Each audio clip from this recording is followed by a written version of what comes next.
Bonjour à tous, chers amis fidèles de ma chaîne CPU World. Donc aujourd'hui, une nouvelle vidéo dans la section Vintage 80, console, ordinateur vintage. Pour compléter donc ma collection dont je vous ai déjà parlé. Aujourd'hui, présentation rapide, on a déjà parlé. Mais je vous le présente rapidement. Une dernière acquisition, j'en avais déjà un avec le 464 et le 6128. Donc présentation aujourd'hui, clavier, ordinateur, donc 6128 Amstrad, lecteur de disquette intégré. Donc là le clavier, j'ai bien entendu dans mes archives l'écran couleur qui va bien entendu avec. Alimentation donc depuis avec cette fiche là depuis l'écran les câbles entrée sortie vidéo depuis l'écran également, donc à ce niveau là ça ne pose pas de souci pour les questions d'adaptateurs et câbles divers. Je l'ai pas encore testé, mais connaissant ces machines des années 80, donc, comme on peut le dire, elles sont increvables.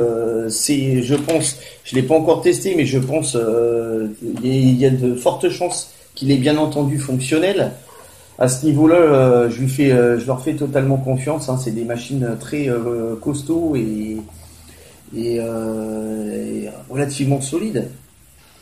Donc il sera testé un petit peu plus tard. Alors ici, version française, donc, comme vous pouvez le voir, un clavier AZERTY. Donc il sera testé prochainement.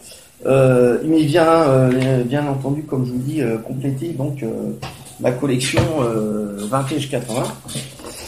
À côté de ça, la base de cette vidéo, c'était pas forcément l'Amstrad comme je viens de vous dire, mais c'est plutôt aujourd'hui le Philips MSX.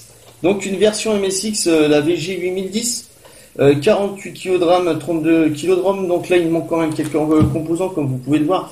Certainement les modules de ROM et de RAM qui doivent se trouver ici. Donc là ils sont manquants, donc il va falloir encore certainement trouver ce genre de module un peu plus tard.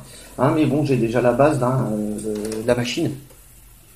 Alors là, toujours pareil, il y a les ports à l'extérieur, il y a des ports, comme on peut le trouver ici, manette de jeu, entrée, sortie vidéo, alimentation. Donc il y aura encore des câbles à trouver, certainement adaptateur secteur, alimentation, à récupérer un peu plus tard, ou à bricoler pour pouvoir faire fonctionner la machine. Je pense également, je l'ai pas testé, bien entendu, j'ai pas les câbles, j'ai pas pu la tester. Ce sera à faire donc beaucoup plus tard. Elle vient donc compléter ma collection et je pense bien entendu que cette machine a grande chance de fonctionner. Également, j'ai pu récupérer qui va bien entendu avec la machine ce lecteur de cassette Philips de la même marque. Vous voyez, éjection cassette. Voilà, Vintage 80, bien entendu, qui va avec la machine. Donc il faudrait que je vous mette aussi quelques petites vidéos à la suite de cette vidéo, quelques petites vidéos de démos de jeux que l'on pouvait trouver sur cette machine à l'époque. Voilà donc pour clôturer cette vidéo, bien entendu abonnez-vous à ma chaîne, etc. Comme vous le savez, comme d'habitude, un petit pouce qui fait toujours plaisir. Restez à l'affût, Paris Games Week 2017 qui arrive à grands pas. Une date très importante concernant les jeux vidéo, bien entendu. Et puis je vous dis à bientôt. Continuez à vous amuser. Continuez à vous amuser aussi en regardant mes vidéos sur ma chaîne. Et puis merci à tous. Le VG8010 fait suite au VG8000, un micro-ordinateur au standard MSX qui a connu une durée de vie plus que réduite. Et ce n'est pas un hasard. La bête n'était pas très compatible avec le standard établi par Microsoft et ne proposait que très peu de possibilités d'extension, pas de port Centronics ni de port d'extension entre autres.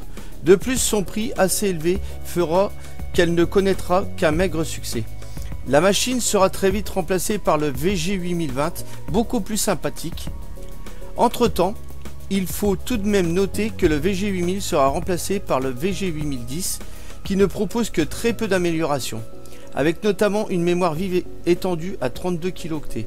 La production commencera à la fin de l'année 1984 pour voir la machine réellement commercialisée au début de l'année 1985.